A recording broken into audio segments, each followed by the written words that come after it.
Salut, c'est Paul.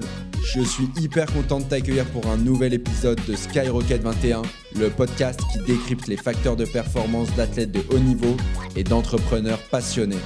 On va parler analyse de la perf, nutrition, récupération, prépa mentale et physique et plein d'autres choses. À la fin de ton écoute, tu seras en mesure de répliquer les routines qui fonctionnent pour le ou la top performer qui se trouve devant mon micro. Pour me soutenir, n'hésite pas à mettre 5 étoiles sur Apple Podcast avec un gentil commentaire, ça m'aide beaucoup pour faire connaître le podcast. C'est parti pour l'épisode, let's go!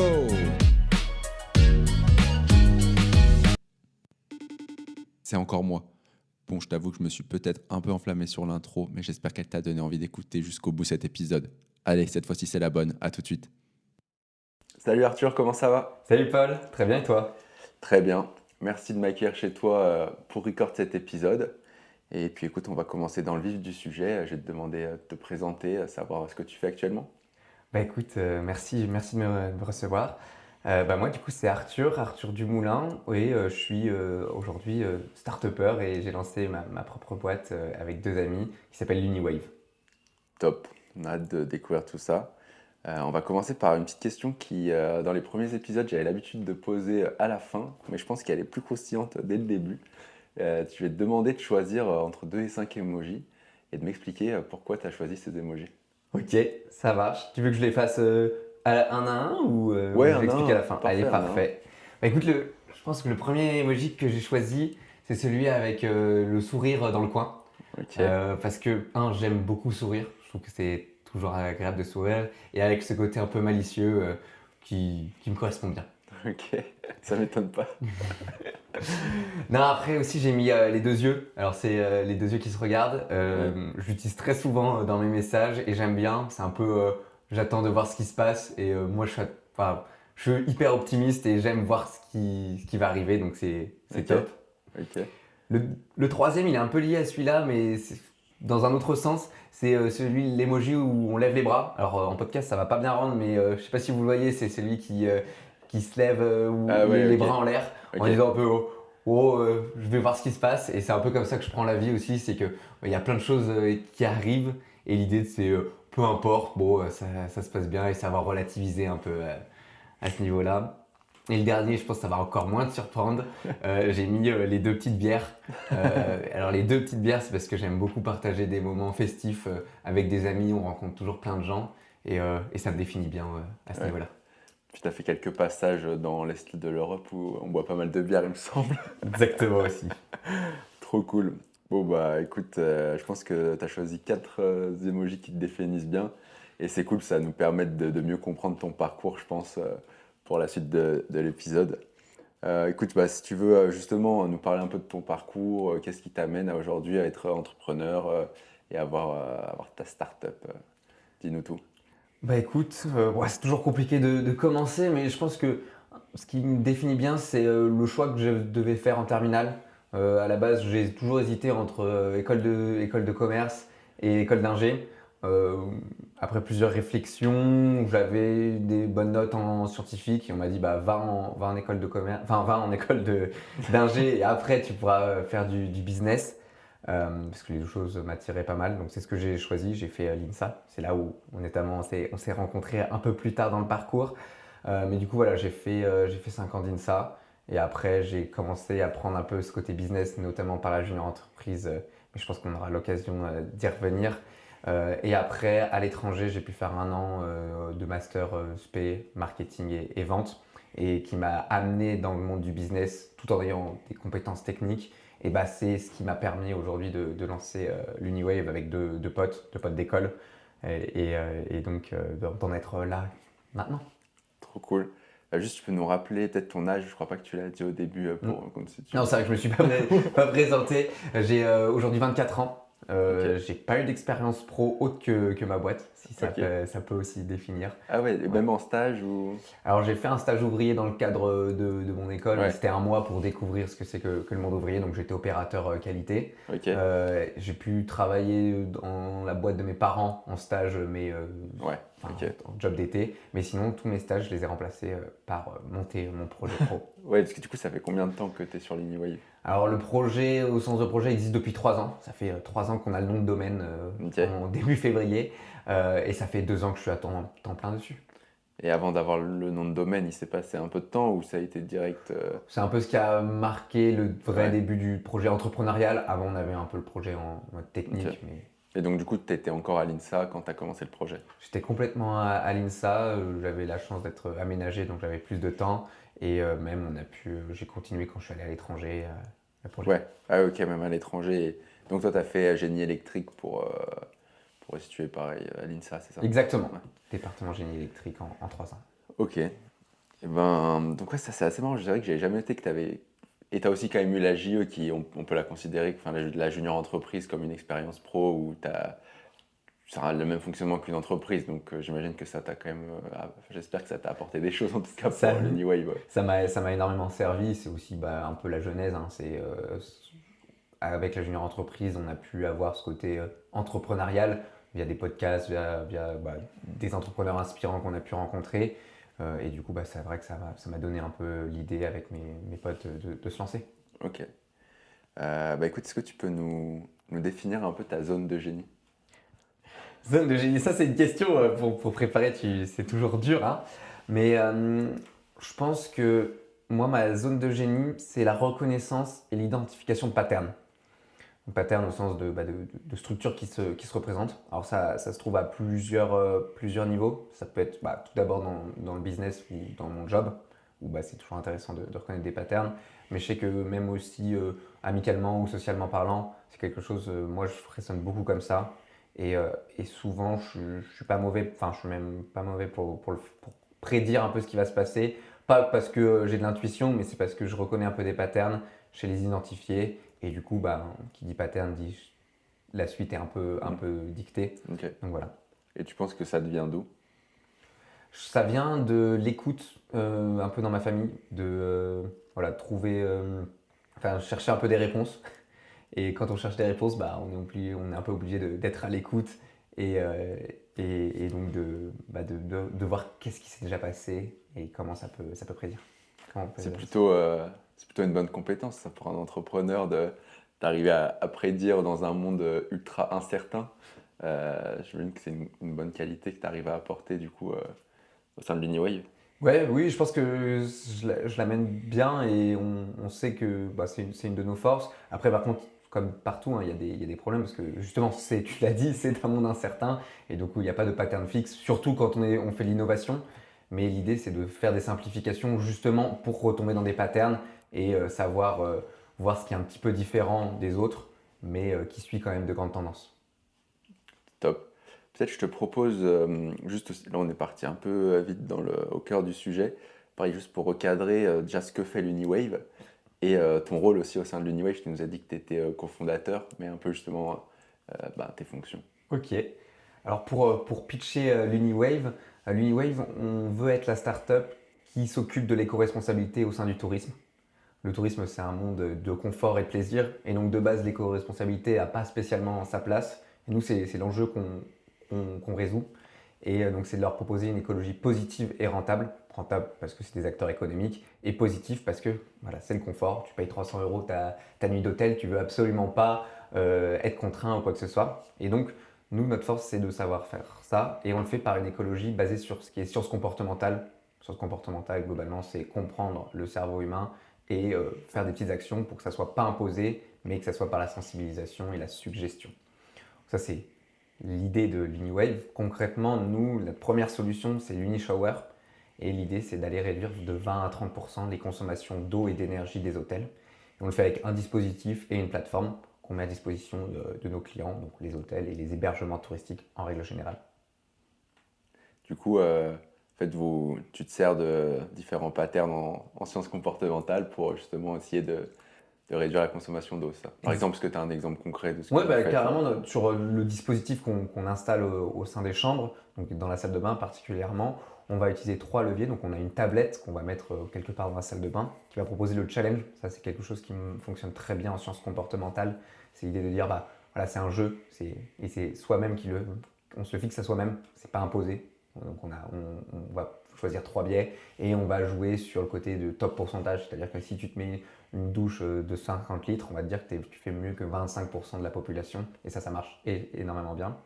Après, au sein de la douche, on a un dispositif, donc c'est un module qui se met sous le mitigeur, donc à la place du tuyau de douche, quoi, globalement. Et donc là, on va faire un suivi en temps réel de la consommation. Donc si tu t'es fixé 80 litres à 20 litres, on va faire allumer une première LED, c'est en arc de cercle. Et du coup, et ainsi de suite. Bon, bien sûr, à 100%, on ne va pas couper ou réduire ou mettre de l'eau froide, hein. L'idée, c'est simplement de savoir, et ça pareil en sciences comportementales, l'information en temps réel, en fait, savoir ce qu'on consomme, bah, les gens naturellement réduisent. Et après, le dernier, c'est toute la partie valorisation qui est hyper intéressante. C'est aussi savoir voilà, qu'est-ce qui va, la fonction d'estime, comment activer ça. Et donc, nous, on le fait aussi en promettant de récompenser, de redistribuer de l'eau dans des pays qui en ont besoin. Donc, chez Uniwave, pour tout litre d'eau économisé, il y a un litre qui est reversé par une ONG dans un pays qui en a besoin. Ah ouais, c'est super ça. Du coup, c'est vraiment ouais, c'est gagnant-gagnant en fait. Et les gens, ils, ouais, ils sont récompensés par leurs bonnes actions. Et c'est vrai que, enfin, j'imagine, je suis pas un très grand, je fréquente pas énormément les hôtels, mais que quand tu es à l'hôtel, tu fais même presque un peu moins attention que quand tu es chez toi, parce que tu te dis, tu le payes pas, entre guillemets, tu es à l'hôtel, comme tu dis, tu es là pour être tout confort, et c'est vrai que tu fais pas attention à ça en fait. Ouais, les statistiques le montrent, hein, on consomme 2 fois plus d'eau à l'hôtel et donc d'énergie lors d'un séjour voilà, à la maison. Je le dis parce que c'est souvent une stat qui est assez marquante, mais déjà une douche moyenne à la maison c'est 60 litres. Imaginez en bouteille d'eau, c'est toujours assez impressionnant. Et à l'hôtel, on est plutôt 105 litres et même sur on monte de classe, ça peut aller jusqu'à 150 litres. Donc c'est énorme et en fait, il y a beaucoup à faire et c'est ça qui est intéressant d'aller jouer là-dessus. Ouais, je pense que vous avez trouvé un combat bien clair et je pense qu'il peut avoir beaucoup d'impact euh, au sein des gens et même en tout cas c'est vrai que quand j'ai réfléchi là en direct je me dis d'avoir l'information, c'est vrai que c'est quelque chose de tout bête mais qui permet quand même de modifier ses actions de manière assez impactante si c'est à l'échelle. C'est tout l'enjeu, j'imagine. C'est exactement ça. Mais par contre, ça, c'est vraiment que la première étape de l'Uniwave. L'idée, c'est pas d'être simplement dans la douche, mais c'est vraiment d'appliquer cette vision-là au tourisme en règle générale. Et donc, nous, ce qu'on défend, c'est le concept de Green Miles. Tu prends l'avion, tu as des miles. L'idée, c'est des Green Miles. Tu fais des bonnes actions et en fait, tu es récompensé pour ça parce que dans le tourisme, encore une fois, ça ne sera pas imposé, ça sera par l'expérience et la valorisation. Ok. Et donc, c'est quoi, toi, ton rôle au sein de l'Uniwave? Alors, je pense que mon rôle premier, c'est tout d'abord d'être fondateur, parce que c'est déjà pas mal. C'est déjà beaucoup. Mais après, nous, on a la chance d'être 3, donc on est très bien répartis. Et moi, je m'occupe de toute la partie développement commercial, donc que ce soit de la lead generation jusqu'au closing.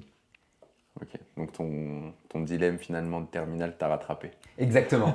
Mais bon, je connais la partie technique, donc ça peut aider. Ouais. Et je rajouterais aussi qu'au sein de la boîte, je m'occupe aussi de la partie structuration, c'est-à-dire mise en place des process, etc., un peu plus transverse. Ok. Il y en a un de vous trois qui a passé un CAP plomberie quand même ou pas? Non, on nous dit souvent, hein, nos amis pour nous charrier nous disaient bah alors comment ça va le pommeau de douche ou la famille des fois. Bon, c'est pour ça qu'on c'est toujours très marrant. Non, on n'a pas besoin de CAP plomberie. Notre produit s'installe très facilement. Ok, vous êtes plus dans la tech vous quand même. Exactement. Top. On va se focus un peu plus du coup sur toi, enfin si tu veux, sauf si tu as des choses à rajouter sur l'Uniwave, peut-être mais on va y revenir de toute façon. On pourra en parler au cours de si c'est utile. Hein, oui, bah, c'est sûr, parce qu'au final, c'est quand même ce qui régit une grosse partie, comme tu as dit, de ta vie pro et tes expériences. Et vu qu'on va parler d'entrepreneuriat et de ta vie de tous les jours, j'imagine que ça prend une bonne place dans ta vie de tous les jours. Ah oui, pour la petite anecdote, je travaille dans la douche et tous les matins je commence par me doucher, donc Okay. Je suis obligé d'y penser quasiment tous les matins. Putain, c'est vrai que celle-là, j'y avais pas pensé, tu peux pas y échapper. Non, c'est dur de déconnecter. Pas mal. Donc tu sais, sur ce podcast, il y a un peu 5 piliers que j'essaye de mettre en avant et d'analyser chez les invités. Donc ils sont là l'analyse de la perf, la récupération, la nutrition, la prépa physique, la prépa mentale. En préparant cet épisode, on a eu quelques réflexions sympas. Donc peut-être si tu peux nous partager un peu sur l'analyse de la performance. Du coup, on va revenir peut-être un peu à l'entrepreneuriat et à ton cas, à l'Uniwave, sur qu'est-ce que tu mets en place quels sont les enjeux pour toi de l'analyse de la performance en fait? Bah, pour moi, analyse de la performance, on peut le prendre sous plusieurs angles, mais tout d'abord, pour moi, c'est d'être performant dans ce que je fais. Et donc, c'est de trouver un bon équilibre entre ma vie perso, ma vie pro. Parce que c'est une image qui est très souvent donnée, mais je pense qu'elle est très vraie. C'est ce côté c'est un long marathon, c'est pas un sprint, c'est un marathon, mais avec une forte allure, on va dire. Donc, l'idée, ça sert à rien de se cramer sur 2-3 semaines, 2-3 mois. Il faut pouvoir tenir. Nous, c'est un projet que j'ai depuis 3 ans. Au début, on était tout feu, tout flamme, mais en fait, il faut savoir prendre du temps. Donc, moi, c'est un vrai challenge que j'ai et auquel j'accorde du temps, c'est savoir trouver cet équilibre et ne pas se sentir coupable des moments où je travaille pas, par exemple. Moi, c'est dur. C'est vraiment un apprentissage que j'ai eu en disant, voilà, ok, ça fait des choses pour toi, pas pour ta boîte. Parce que ta boîte, c'est pas que toi, même si ça représente une grosse partie.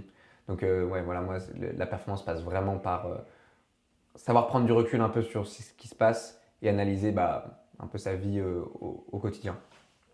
Ok. Ouais, parce que j'imagine, du coup, ça fait 3 ans et c'est peut-être aussi à ça qu'on remarque les boîtes qui fonctionnent et celles qui vont aller très vite les 6 premiers mois, comme tu dis, où tu as l'excitation du début, puis après ça va, et encore plus, et après ça va retomber. C'est mieux quand je finis mes phrases, on me le dit souvent. Non, et versus, surtout quand tu es étudiant, en fait, où il y a beaucoup de projets étudiants qui durent quelques mois, et puis après on est diplômé, on se sépare. Et c'est là peut-être votre force, vous, c'est que vous avez commencé en étant étudiant, vous avez mené peut-être la majorité même du projet en étant étudiant aujourd'hui ou quasiment sur le moitié, papier du moins, peut-être, sur le papier ouais. du moins parce qu'on était en stage de fin d'études, mais du coup on était encore étudiant techniquement. Mais du coup c'est quand même un gros engagement de faire son stage de fin d'études dans sa propre boîte. Enfin, ça montre quand même un fort engagement parce que on peut pas aller dans d'autres entreprises et se dire j'ai la sécurité après d'avoir la proposition d'embauche donc déjà ça c'est fort. Et du coup vous, qu'est-ce qui vous a poussé en fait à continuer et pas à arrêter? Vous avez eu des réussites assez rapidement, vous avez trouvé peut-être des investisseurs qui étaient aussi intéressés, qui vous ont mis un peu des green flags et qui se sont dit ok, là faut qu'on y aille, on tient un truc. Le wording est très bon sur le côté green flag, red flag. On s'est lancé, donc nous pour l'histoire, voilà, on avait pris un premier stage de 6 mois pour se dire ok, on se met à 100% sur 6 mois. Donc là on a beaucoup donné. On s'était dit au bout des 6 mois, soit on a des green flags et on continue, soit on a des red flags et on s'arrête. Spoiler, on n'a eu ni l'un ni l'autre. En fait, c'est très dur de savoir ce que c'est qu'un green flag, ce que c'est qu'un... Bon, les red flags sont plus faciles à identifier, mais on n'a pas eu de red flag et on a eu, nous on a appelé ça des yellow flags, quoi. On était vraiment, c'était ni noir ni blanc, c'était un peu gris, mais en fait, on avait ce petit truc de se dire, ok, il faut qu'on continue.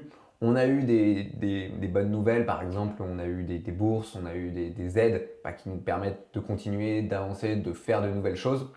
Donc ça, c'était, je pense, ce qui nous a permis de continuer. Il y avait aussi quand même cette envie, ce côté de, ok, c'est notre projet, on a envie de quand même tout donner et le feeling.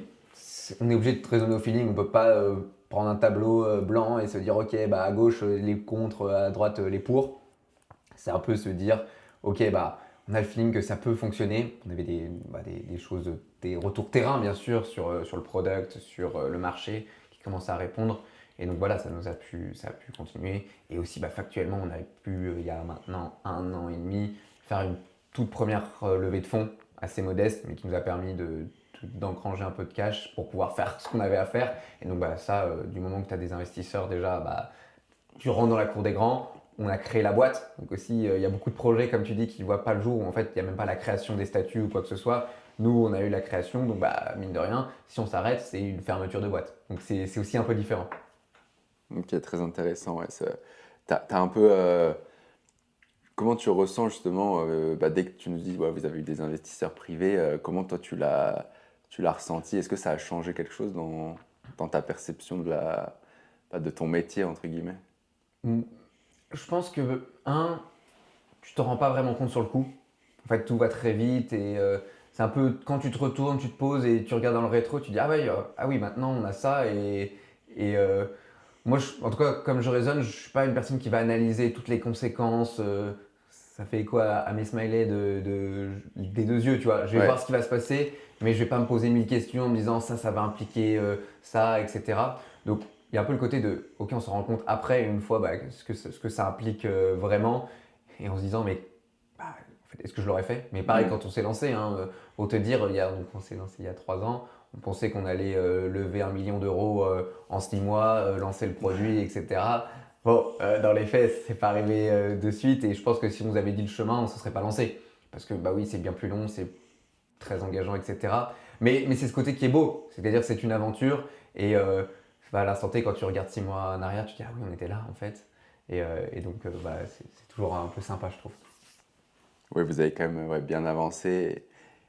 Et du coup, comment tu gères concrètement un peu, on parlait d'équilibre vie pro, perso et le stress lié à l'entrepreneuriat où tu es quand même un peu livré à toi-même, hein. Il n'y a personne pour te sauver si, enfin, entre guillemets, l'image est peut-être un peu forte, mais si tu es dans la merde, tu es seul face à ta merde. Exactement. Là, il y a plusieurs points. Il y a un, nous, c'est ce qu'on s'est dit tous les trois avec Léonard et Éloi. Je ne les ai pas cités jusque-là, mais voilà. C'est qu'on est un peu au meilleur moment pour entreprendre. C'est-à-dire que, oui, au pire, on se plante.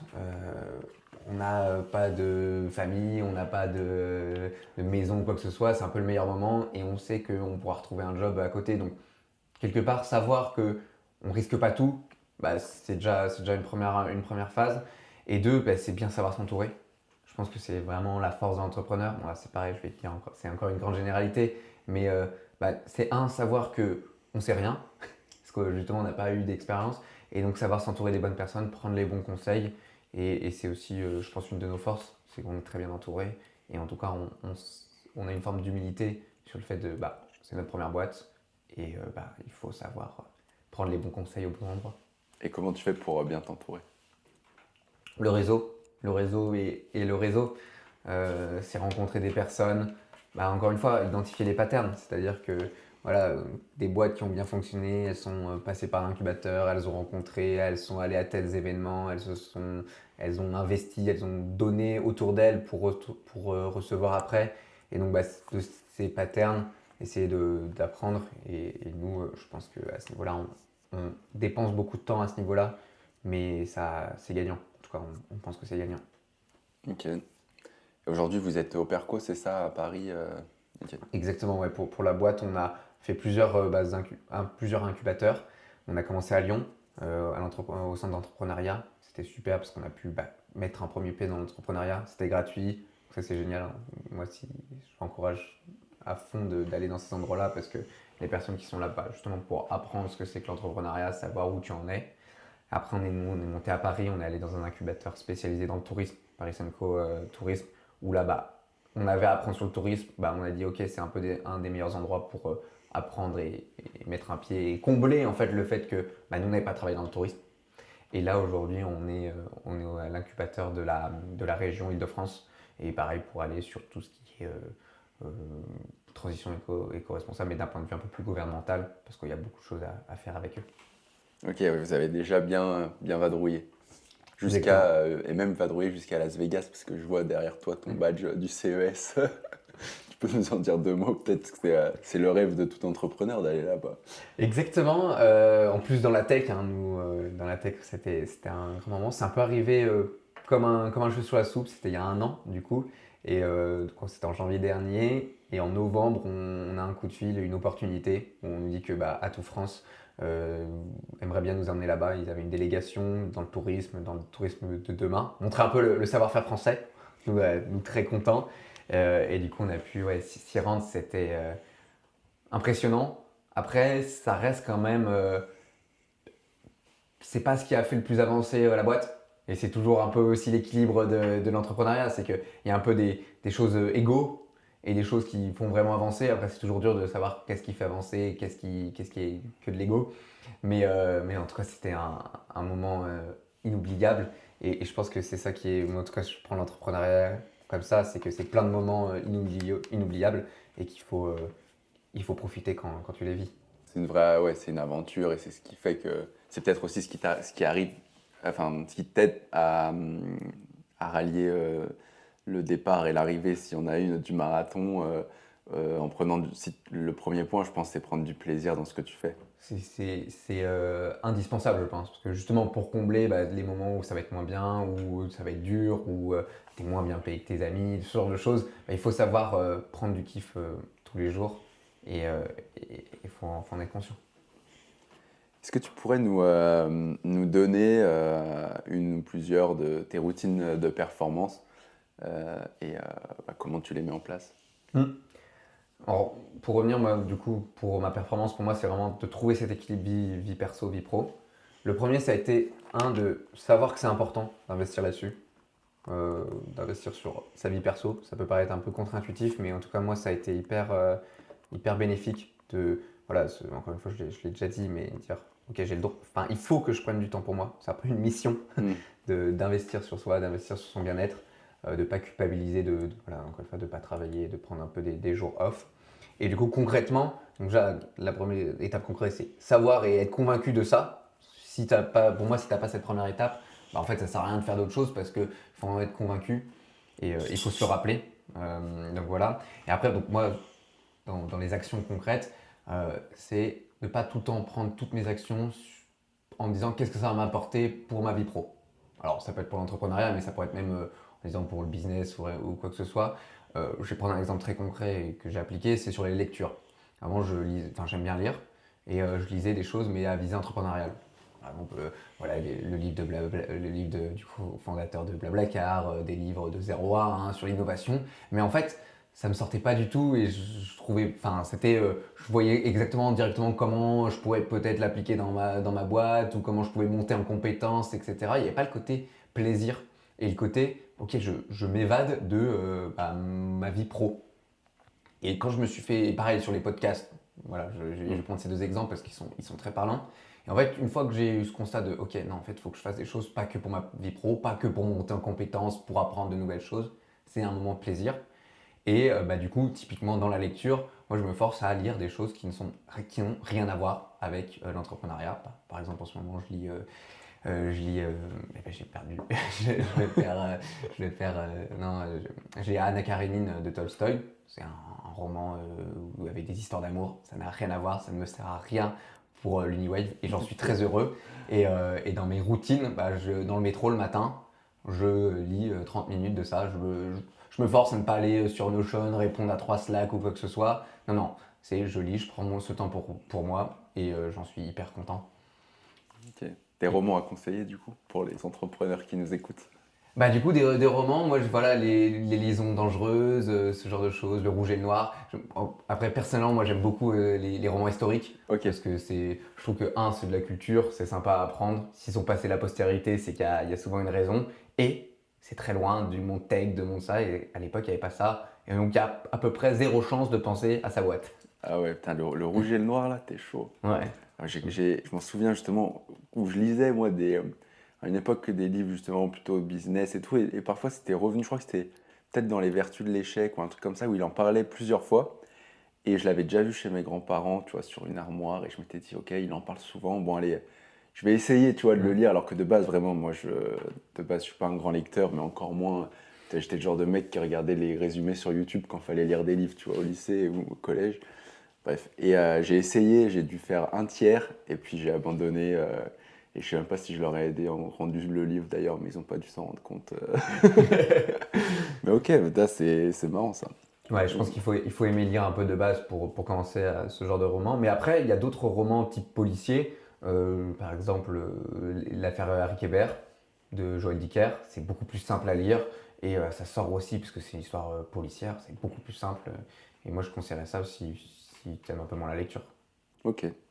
Et pardon, je t'ai coupé, je crois que t'allais enchaîner. Mais non, j'allais prendre juste la même chose sur un exemple sur la partie podcast. Je pense qu'en plus, c'est très facile de tomber dans le podcast entrepreneurial, parce qu'il y en a plein. On en fait un, donc attention, je ne dis pas qu'il ne faut pas écouter. Écoutez-nous. Mince, écoutez-nous.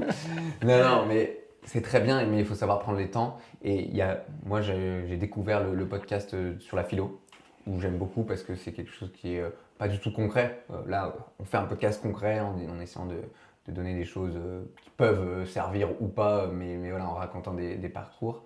Non, l'idée c'est, moi j'aime beaucoup les podcasts philosophiques parce que c'est juste ça pose des questions un peu plus larges et justement ça aide un peu à relativiser. Et moi ce que je disais dans mes smileys, ouais j'essaie de faire des liens sur toutes les smileys que j'ai mis, mais pour me justifier.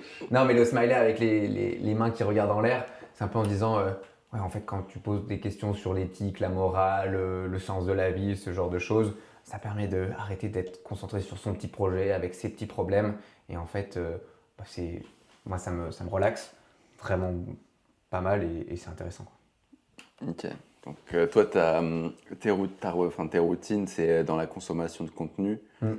Arriver à sortir du coup de ton, ton, ton train-train quotidien, si je peux l'appeler comme ça, et des sujets qui te portent toute la journée, depuis la douche jusqu'à la fermeture du bureau, et entre-temps arriver à couper avec de la lecture ou écouter des podcasts qui te sortent et qui développent, j'imagine, aussi ta créativité. Et au final, enfin, on va pas tout ramener au business, mais je veux dire, ça te sert forcément à un moment ou à un autre, et ça te décharge aussi, quand tu dis peut-être émotionnellement, ou ça te déstresse, ce qui te permet d'être déjà dans la meilleure humeur, j'imagine, quand tu vas travailler, et tu es content d'arriver et de commencer ta journée, alors que tu l'as pas commencé à 7 heures quand tu t'es levé. C'est exactement ça. Et du coup, à ça, moi, je rajoute un peu de sport aussi, avec l'idée d'un esprit sain dans un corps sain, que tu dois bien connaître. Mais c'est un peu ça. Moi, le matin, j'essaye de faire un peu d'activité, bon, renfort musculaire. Mais en gros, moi, le matin, je me dis, en optimisant mon temps, j'ai fait 10 minutes, 10-15 minutes de sport, j'ai lu. Bah, en fait, j'ai l'impression que je suis beaucoup plus performant dans ma journée, alors que bah, j'aurais pu l'utiliser différemment. Ça y est, c'est 30-45 minutes, mais moi, ça me fait vraiment du bien, quoi. Et puis j'imagine enfin c'est pas j'imagine, c'est j'en suis convaincu, c'est que ça t'aide aussi à être en meilleure forme mentale, en meilleure forme physique. Et ça fait un peu le lien avec ce que tu disais au début, où il faut que tu sois bien parce que il n'y a pas que ton projet, mais par contre, inversement, ton projet, il a que toi. Tu vois, toi, tu n'as pas que ton projet, mais lui, il a Ouais. que toi. Et si toi, tu n'es plus là, il n'y a plus de projet. Et donc, il faut que tu fasses en sorte de toi être au top pour que ton projet se passe bien, parce que personne ne va prendre ta place pour aller faire le sale boulot sur le projet, et non plus le boulot qui est cool, mais tu trouveras quand même plus facilement des gens pour faire le boulot cool. Euh, donc c'est aussi important ça. C'est ça. Et je rajouterais aussi le côté, en tout cas moi je fais l'entrepreneuriat en équipe. On a nos alternants, j'ai mes cofondateurs. Et c'est aussi un devoir d'être bien pour ne pas le diffuser sur les autres. C'est-à-dire qu'avant tout, il faut investir sur soi-même. Le bien-être, nous, c'est une des valeurs de la boîte, mais c'est le bien-être. Alors, pas juste pour dire tout le monde doit être bien, c'est aussi c'est pour les autres. C'est-à-dire que si moi je me sens bien, si je suis en accord, si j'ai besoin d'un jour off, bah, en fait, ça sera aussi bénéfique pour les autres parce que quand tu as des tensions, bah, en fait, tu vas les diffuser sur les autres et il n'y a rien de pire. Et tu affectes la performance de toute l'équipe en fait en étant toi-même pas performant. C'est vraiment une valeur, quand tu dis c'est une valeur, c'est genre dans votre pitch deck, il y a le Ouais. bien-être comme valeur. Ouais, on a quatre valeurs et bien-être en fait partie. Elle est assez haute. Bon, on les a pas rankées, mais on va dire on la met beaucoup en avant en se disant et en expliquant ça derrière, en se disant voilà, le bien-être c'est se prendre soin de soi-même pour les autres. C'est assez intéressant, je pense que c'est assez... souvent les valeurs, bon ça tourne un peu en rond, on a du mal à trouver ces valeurs pour se différencier, mais celle-là je l'avais jamais... je l'ai jamais vue vraiment concrètement dans une entreprise. Ça vous est venu comment l'idée de mettre cette valeur Je pense que c'est assez propre à nous trois, hein, les trois fondateurs, en se disant que voilà, on sait qu'on est un peu pour l'instant la base de l'entreprise et l'entreprise n'a que nous. Et en fait, il faut investir là-dedans, il faut investir dans le bien-être de chacun pour que ça soit rendu. Et c'est un peu une philosophie, c'est un peu peut-être que tu donnes et pourras recevoir. Et c'est un peu ce côté de, si on veut extrapoler, la boîte peut donner un peu des choses pour qu'on lui rende en fait. Et concrètement, peut-être comment ça se matérialise au sein de votre équipe, des choses que vous avez mises en place ou des- Alors, il y a beaucoup de choses. Alors, peut-être les choses les plus marquantes. les choses les plus marquantes en termes de bien-être, Ça va être un peu dans les clichés des startups, mais c'est par exemple aller faire du paddle de temps en temps, aller prendre des bières avec l'équipe à côté. C'est savoir on a pu faire des bootcamps associés à droite à gauche en se disant bah voilà on va jouer au ping-pong. C'est des choses où on se dit pas vraiment que c'est pour la boîte, c'est pour nous. Et voilà, et aussi on a pu faire des voyages, notamment à Amsterdam, pour voir un peu des choses à côté, et c'est vraiment chouette. Ok, trop cool. Ouais, donc c'est vraiment concret. C'est trop bien. En vrai, je pense que après, c'est aussi un luxe que vous vous permettez, C'est ça. mais qui est. Je pense que, enfin, ce que je comprends là depuis, faut dire que je connaissais le projet avant cette discussion, mais là, je me rends encore plus compte, c'est que votre force, c'est que vous pariez vraiment sur l'avenir, j'ai l'impression, et vous voyez vraiment à long terme. C'est pas, enfin, tout à l'heure, on parlait des projets étudiants. J'ai l'impression que vous avez mis des choses en place assez rapidement pour se dire, nous, c'est pas un projet qui va s'arrêter au bout de 2 ans et vous voyez sur le long terme. Et en plus, peut-être même dans l'industrie, tu dois mieux le savoir que moi, mais où vous êtes, où il y a un produit physique, vous vendez à des gros groupes hôteliers qui sont des multinationales, tous les process sont longs. Tu peux pas réussir, entre guillemets, en 6 mois, c'est impossible. C'est exactement ça. Et du coup, on fait ça. Et en plus, nous, on est convaincus qu'il y a une place à prendre. C'est-à-dire que le marché de l'hôtellerie ou du tourisme fonctionne beaucoup. Il y a un leader qui va un peu tout prendre. L'éco-responsabilité, c'est des choses où ce secteur-là est en retard, parce qu'on a expliqué avec le confort, etc., mais il est en retard. Et donc, un leader va émerger.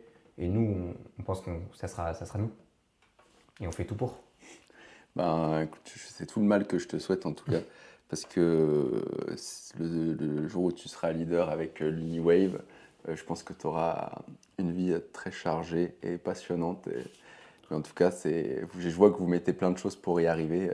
C'est hyper inspirant en tout cas de côtoyer des entrepreneurs comme toi et de voir tout ce qu'ils mettent dans leurs projets, c'est trop cool.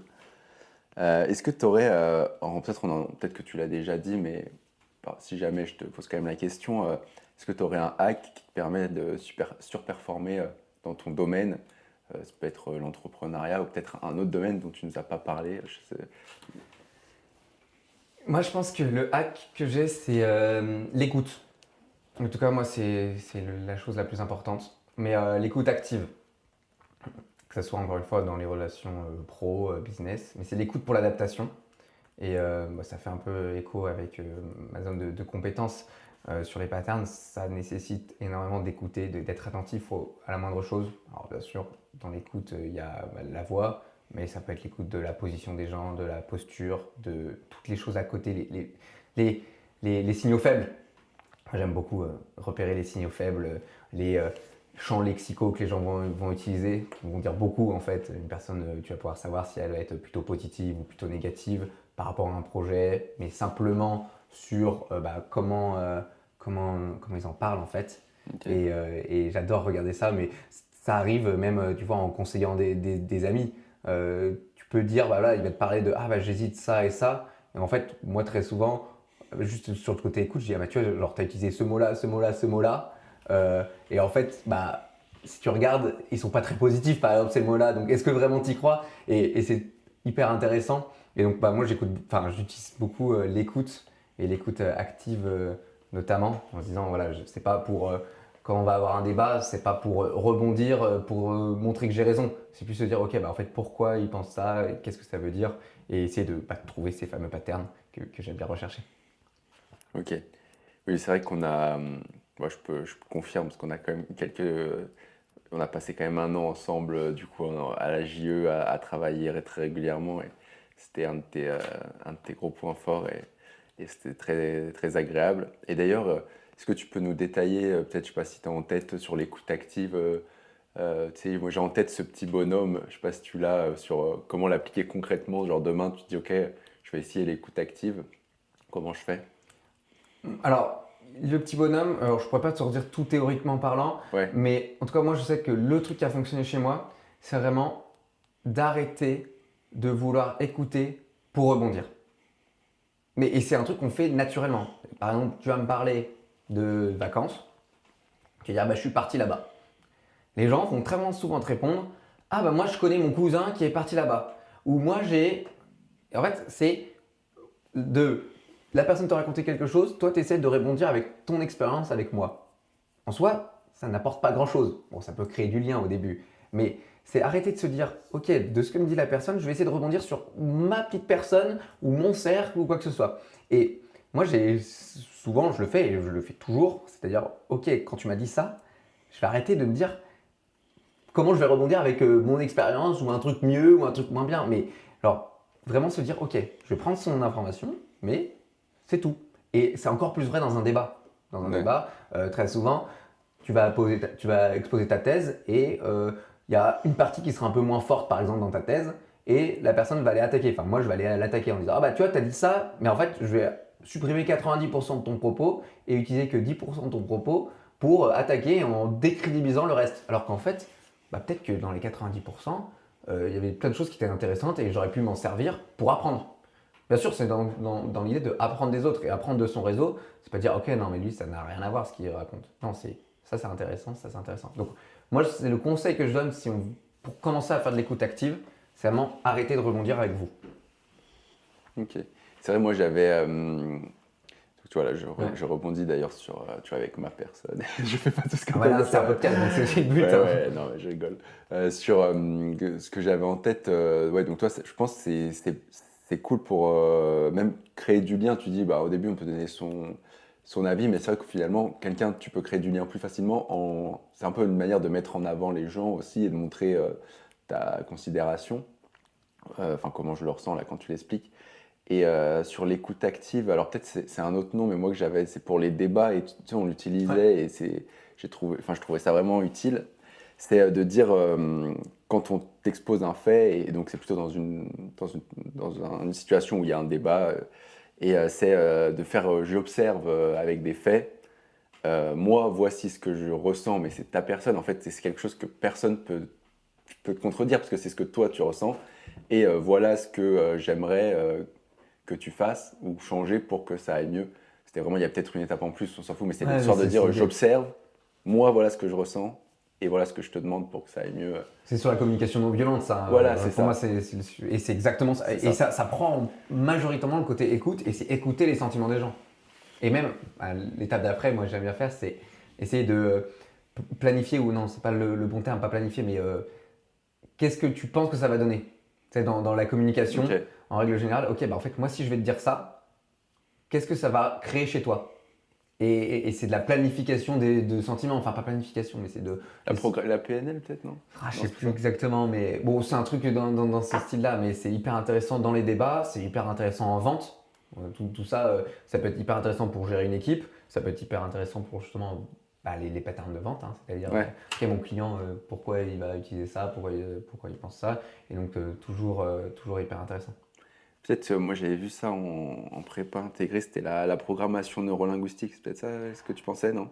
Non. Oui, alors c'est pas exactement à ce moment-là, mais oui, ça c'est hyper intéressant aussi. Parce que ça englobe un peu tout ce qu'on vient de dire, l'écoute active, la communication non violente, et essayer de… Ça peut être vu presque comme de la manipulation, mais à de bonne fin, on va dire, si on peut dire ça comme ça. Mais c'est tout le sujet des sciences comportementales aussi, hein, et du nudge. C'est nous, notre solution est basée là-dessus, mais ça peut être vu comme de la manipulation, sauf que la manipulation, c'est un peu le côté malveillant. Ouais. Et peut-être juste à utiliser un mot nudge qu'on n'a pas défini. Pardon, on n'a pas défini. Si tu veux expliquer. Nudge, alors c'est un mot anglais qui est beaucoup utilisé dans le marketing, mais l'idée c'est justement de amener à des comportements sans que la personne, en lui donnant un coup de pouce en fait. C'est que ça vienne pas ça vienne l'impression que ça vienne d'elle-même, c'est un peu Inception. Mais le nudge marketing, il y a un exemple qui est très frappant, je vais le donner, mais c'est par exemple la mouche gravée au sein des urinoirs.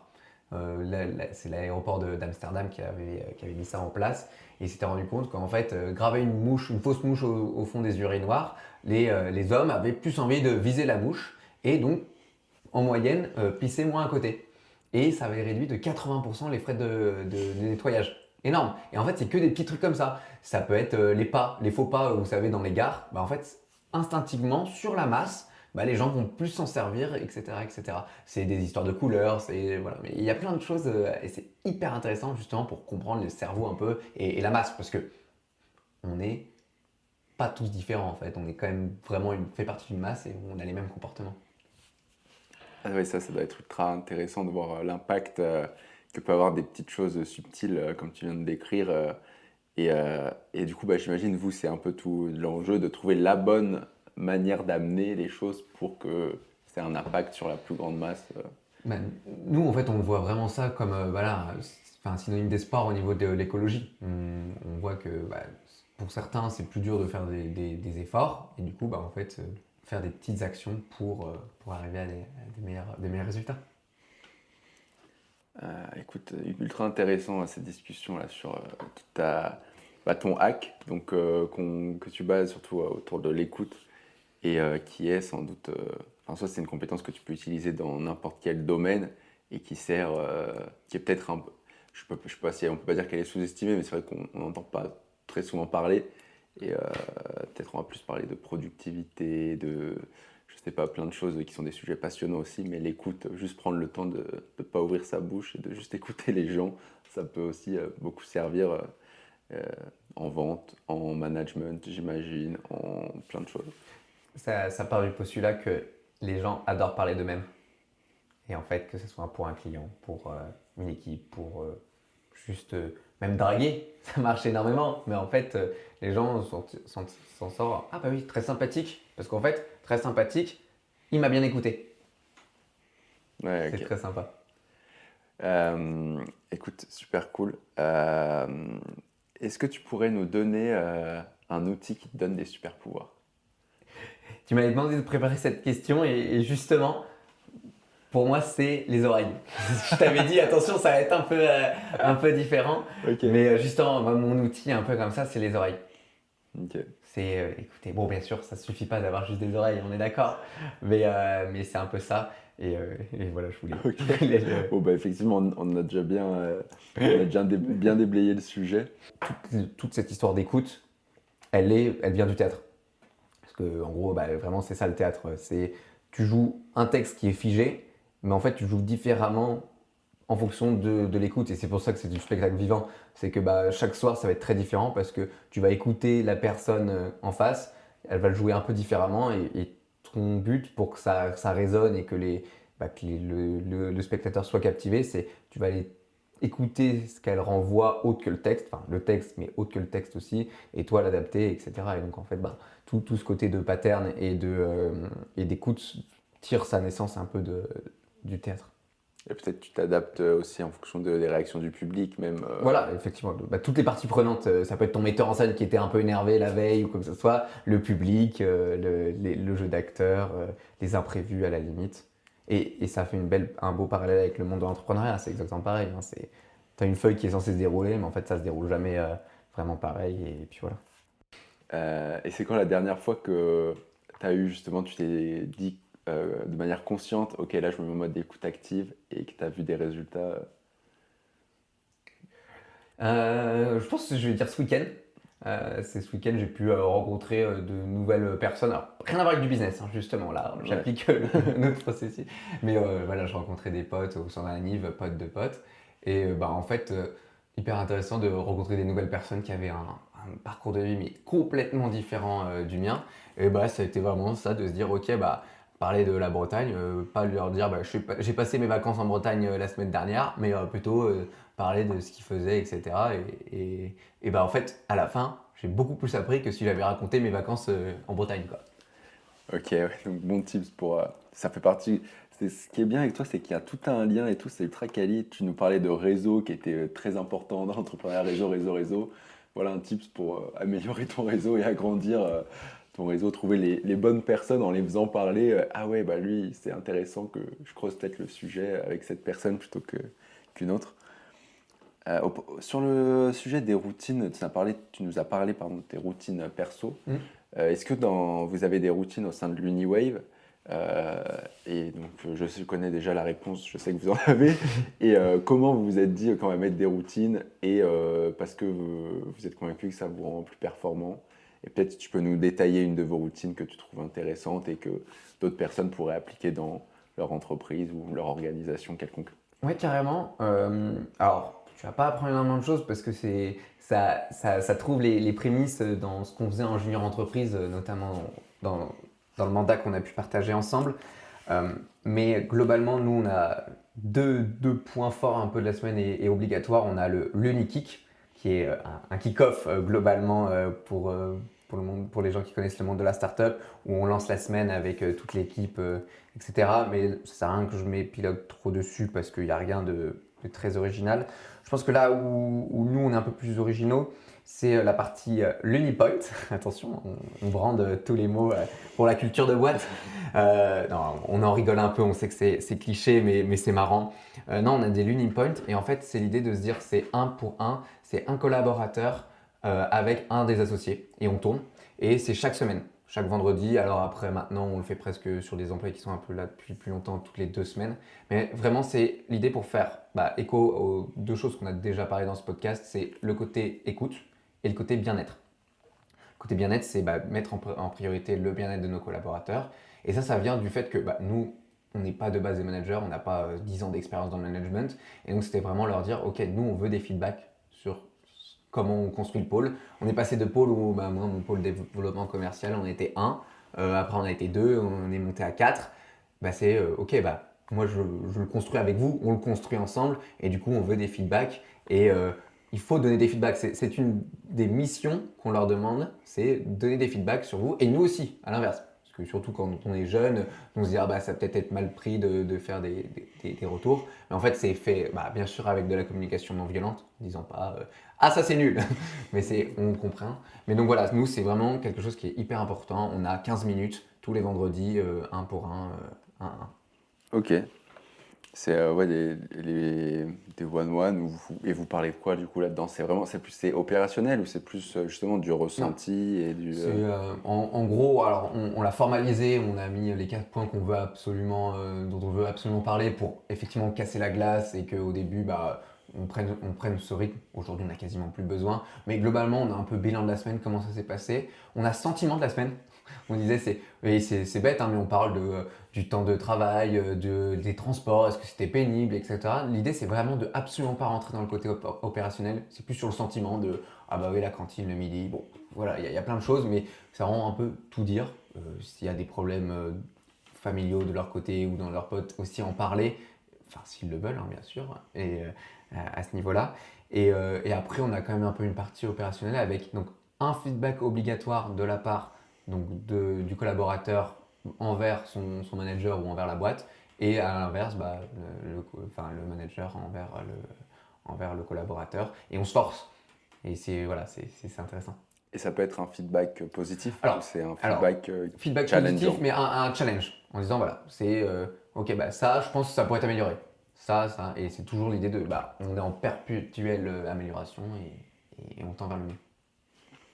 Top. Et c'est quoi alors les prochains enjeux pour l'Uniwave les enjeux dans lesquels tu peux parler? Je sais pas s'il y a des choses que tu peux pas dire, mais c'est quoi la suite pour vous et la vision là? Exactement. Alors nous, la vision, c'est d'être ce leader du tourisme éco-responsable, enfin, en tout cas d'en faire partie, et notamment de mettre en place ce concept de Green Miles à échelle, mais ça c'est horizon 5 ans.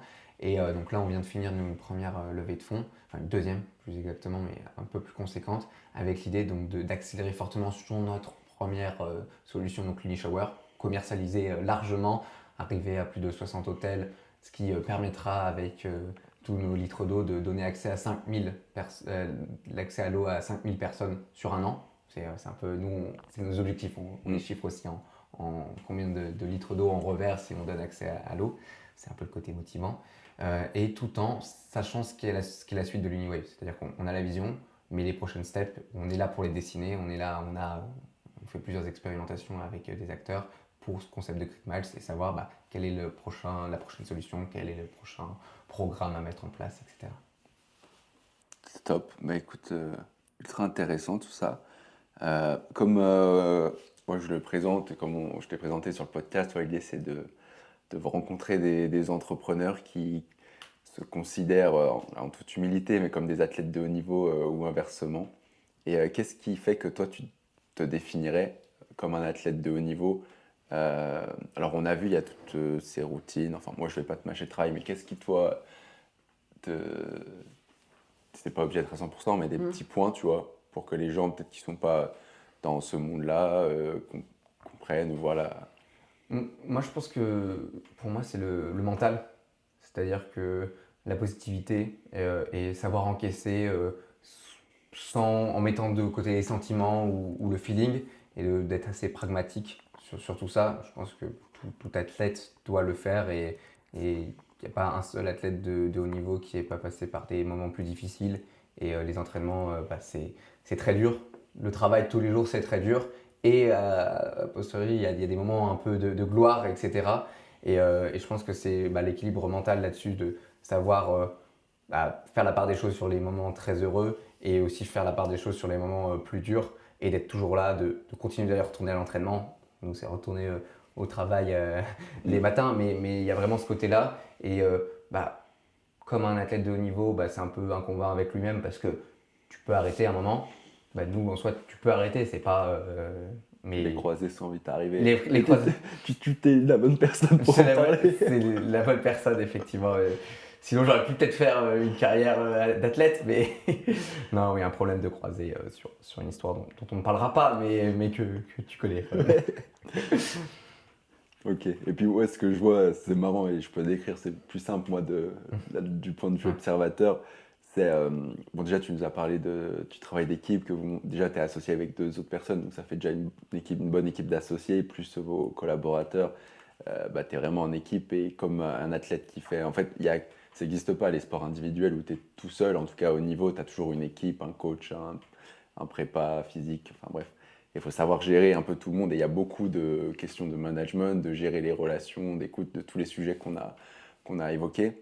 Et c'est assez marrant parce que du coup, là, on peut, comme je disais, on est chez toi et je vois accroché à ton mur, je disais parler de CES, mais c'est pas le seul, il y a au moins 5 badges, comme si un athlète aurait ses petites coupes, tu vois, tu parlais de moments de gloire, le CES. Et c'est assez marrant de voir ça et c'est peut-être aussi ce qui te motive le matin quand tu te dis, allez, je vais bosser, c'est d'avoir des petites reconnaissances concrètes comme les petites coupes qu'on gagne, les petites coupes ou les plus grosses coupes d'ailleurs, parce que le CES, c'est... Peut-être tu peux décrire ce que c'est le CES, en fait, on a dit ça, si tout le monde connaissait, mais peut-être que c'est pas... Ouais, le CES, c'est le gros salon de la tech et de l'innovation dans le monde. Il se passe à Las Vegas chaque année, donc avec Las Vegas, je pense que pas besoin de décrire Las Vegas, les gens connaissent, mais voilà, il y a tous les grands acteurs de la tech, que ce soit des Google, des Apple, des Amazon, des LG, mais aussi toute une partie start-up avec toutes les innovations et le côté très innovant, je pense. Et donc, c'est une forme de reconnaissance d'être là-bas, de pouvoir exposer et d'expliquer aux Américains et au monde entier ce que c'est que les innovations en France. Et ça, tu vois, je trouve que c'est un autre truc que j'essaie de me dire, c'est que, en fait, rien n'est figé dans le monde du business. Et je trouve que figé au sens des offres, tu sais, tu dis c'est pas possible, c'est pas machin. Et je trouve que là-dessus, moi, c'est un truc que j'ai du mal à déconstruire. C'est vrai qu'en fait, tu dis les gars qui disent non, on n'a pas d'offre startup. Ou non, c'est forcément ça. En fait, non. C'est des techniques de sales. Et tu peux arriver à avoir des trucs sur mesure. Et je vois, j'ai fait du consulting à côté où le gars, c'est genre avec son supplier chinois, tu vois. Il lui dit en fait moi ça me va pas, il me faut changer ça, tu sais. Et c'est changer le produit, tu vois, lui-même, hardware. Et en fait les gars ils le font, tu vois. Et en fait le sur-mesure existe de fou. Et genre juste quand tu rentres pas dedans, tu te fais genre juste pigeonner sur un autre truc à côté, quoi, tu vois. Ah ouais, mais ça c'est ouf. Moi c'est pareil, je pense que je suis un peu comme toi, de nature, genre j'aime pas forcément négocier ou en mode, tu vois, il y a un prix et tout, tu vois, je le paye et limite, tu vois, si ça me va pas, je dis pas, tu vois. Ouais. Et là où j'ai débloqué un petit truc, Ouais. c'était pendant ces vacances en Sicile. J'étais avec Gabriel Begazo. Oui, alors j'ai jamais croisé, mais on a échangé par LinkedIn. Ok. Lui, ce mec, il négocie tout, tu vois. Moi, je trouve trop, Ouais, mais en vrai, il a raison, tu vois. Et on était du coup en Sicile et il négociait tout. Et du coup, je lui en parlais, je lui dis putain, j'aimerais bien pouvoir négocier comme toi. Et du coup, on se mettait des exos, pas des exos, mais des challenges. Il me disait ok, vas-y, là, va négocier ça. Ou il y avait ça comme premier truc. Et le deuxième truc, c'était Arthur Derderian, je sais pas si t'en as déjà entendu parler. Ouais, c'est son associé. Non, Arthur, non, c'est l'associé de Paul. De Paul Terrasson, sur Seeking Gallery. Genre lui, ultra à l'aise avec tout le monde, genre vraiment il sourit à tout le monde, il dit bonjour à tout le monde, il peut aller c'est un vrai Libanais, tu vois, Et pareil, et du Ouais, coup, feeling de fou. Ouais. c'était ça. Et du coup, je me mettais à côté de lui et tout, et puis il me disait, vas-y, à cette personne, tu lui dis bonjour, tu la regardes dans les yeux. Et bref, et du coup, je me suis rendu compte que j'arrivais à la fin de négocier un peu. Je suis parti juste après en Italie avec mon père, et je m'étais dit, ok, je vais essayer de bien négocier. Et du coup, c'était tout en anglais, parce que c'était en italien. Donc, genre, mais des trucs de merde, mais tu vois, un cadenas pour accrocher Ouais. sur un pont, tu vois, le truc qui le vendait 6 balles, et je l'ai eu à 2 balles, tu vois. Mais ce qui est Ouais, c'est dingue. le premier, il m'a dit non, c'est impossible, parce que tu comprends bien qu'en fait, ils ont tous les mêmes prix, tu vois, ils se sont alignés et ils se sont mis d'accord pour pas. Et je suis allé voir le deuxième, et le deuxième, je l'ai eu, tu vois. Et, Ah non, mais c'est dingo. et plein de trucs comme ça, mais sauf que le problème, c'est que j'étais beaucoup plus à l'aise à négocier en En anglais anglais? Ah qu'en ouais. français. Parce que je me dis, au pire, j'ai la contrainte de la langue, tu sais, ça fait un peu, je trouve pas mes mots, et je sais pas, tu vois, je me cache un peu derrière ça, et je sais qu'en France, je pense pas que j'aurais osé négocier, tu vois. Moi, j'avais pareil avec la drague, Ouais. genre en Erasmus. En fait, il y avait plein de trucs niveau meuf, tu sais, que je le disais beaucoup plus facilement parce que en anglais, tu vois. Mm. Mais en fait, en français, en revenant, je suis en mode, mais wesh, jamais je dis ça, tu vois. Et en fait, bah, c'est un peu le même parallèle, quoi, tu vois. C'est gueudin, quoi. C'est sur la langue, c'est vrai que ça change tellement de trucs, on se rend pas compte. Mais je pense que c'est plus qu'on se cache derrière.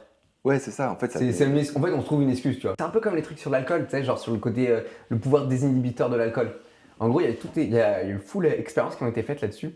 En gros, ils mettaient groupe témoin et tout. Genre, groupe qui buvait de l'alcool. En gros, on leur disait, vous buvez de l'alcool et les autres, on disait, vous buvez pas. Et moite-moite, en gros, il y avait ceux qui buvaient vraiment et ceux qui pensaient qu'ils buvaient de l'alcool, mais en fait n'avaient pas la molécule. Et inversement de l'autre côté, de l'autre groupe. Et en fait, ce que montre l'étude, c'est que le côté désinhibant, il n'est pas vraiment dans la molécule. Tu vois, c'est pas que tu es plus joyeux et que tu vas apprendre ça, c'est juste que tu penses que tu es désinhibé et donc que tu fais les trucs. Et donc en fait, le groupe qui avait pas d'alcool se sentait aussi sûr, tu vois, en gros, je crois que l'expérience c'était qu'ils devaient jouer une petite pièce de théâtre alors qu'ils n'avaient jamais joué, tu vois. Genre. Et les mecs se disaient beaucoup plus sûrs de l'autre côté parce que en fait, ils pensaient qu'ils étaient sous couvert de l'alcool. Là, c'est un peu, tu penses que c'est une excuse alors qu'en fait, bah, non, pas trop, quoi. Ah, de ouf. Ouais, et puis il y a le mood, si on doit rajouter même pour l'alcool, où du coup, bah, je me suis pas mal rendu compte, c'est vu que là, pendant un an, je buvais pas, et même en soi, là, je continue. Mais bref, donc, souvent dans les soirées, je bois pas. Ouais. Et je fais pas 1000 soirées, mais même, tu vois, par exemple, à la soirée de Clara, Ouais. par exemple, un mini-exemple, mais tout le monde est dans ce mood-là. Tu sais, souvent en alcool, tu vas commencer à danser, machin que tu ferais pas. Hein. Bah, là, en fait t'es dans le mood. Écoute, est-ce que tu veux peut-être un mot de la fin? Avant ça, si je veux te demander quelle personne t'aimerais bien voir, enfin surtout écouter dans ce podcast. Bah écoute, moi je réfléchissais et je pense que j'ai un ami qui s'appelle Lucas Tissier qui monte sa boîte aussi. Je pense que ça va être très intéressant parce que lui il a des à côté de sa boîte qui monte avec toutes les séries de difficultés et de joie qu'il a. Il a un côté aussi très musical, très artiste. Et je pense que cette dualité, j'aimerais bien entendre comment il gère ces deux côtés-là, sachant que sa boîte n'a rien à voir avec ce qu'il fait artistiquement parlant. Donc comment concilier le Web 3 et la musique, ça pourrait être très intéressant et j'aimerais bien entendre son parcours. Super, bah écoute, c'est noté. Et en plus, il me semble il a aussi fait l'INSA, donc on aura Exactement. une connexion en commun. Écoute, hâte de le rencontrer. Merci beaucoup pour ton temps, pour cet échange ultra riche, surtout basé, on retiendra surtout l'écoute, je pense, et l'aventure entrepreneuriale, se fixer des objectifs long terme et ne pas être trop avare de récompenses rapides, court terme, et savoir se projeter, se visualiser dans. Tu nous as parlé de vision à 5 ans et encore plus loin, même avec les Green Miles. Exactement. Donc hâte de voir d'avoir notre carte Miles, comme les grands, Exactement. et d'utiliser la Luni Shower. Est-ce que je te laisse le mot de la fin pour un petit big up, ce que tu veux? Non, Je mais rigole, écoute, on consomme tous beaucoup de contenu en principe et c'est dur d'en retenir quelque chose et c'est pour ça que moi ce podcast, si les gens ont pu retenir ou même évoquer l'idée de cette écoute, je pense que je serais très content et voilà. Ouais, c'est sûr, en tout cas tu nous as donné beaucoup de valeur, c'était ultra intéressant d'échanger avec toi. Merci beaucoup. Merci pour ton invitation. Et puis que des bonnes choses pour toi d'abord, et puis ensuite l'Uniwave, parce que sans toi, en partie, il n'y a pas l'Uniwave. Exactement. Allez, salut! Salut! Ça y est, c'est déjà la fin de cet épisode. Je te remercie d'être resté jusqu'au bout et j'espère que tu as apprécié notre échange. Pour soutenir Skyrocket 21, n'hésite pas à mettre 5 étoiles sur Apple Podcast, ça m'aide à le faire connaître. Et si c'est déjà fait, merci beaucoup. Tu peux aussi partager l'épisode à 2 amis, je suis certain qu'ils te remercieront d'avoir pensé à eux. Enfin, pour ne pas louper la sortie des nouveaux épisodes, tu peux me suivre sur LinkedIn, Paul Grévaux, j'annonce toutes les semaines les invités à venir. À la semaine prochaine pour un nouvel épisode, d'ici là, garde la pêche, je compte sur toi pour tout exploser, let's go!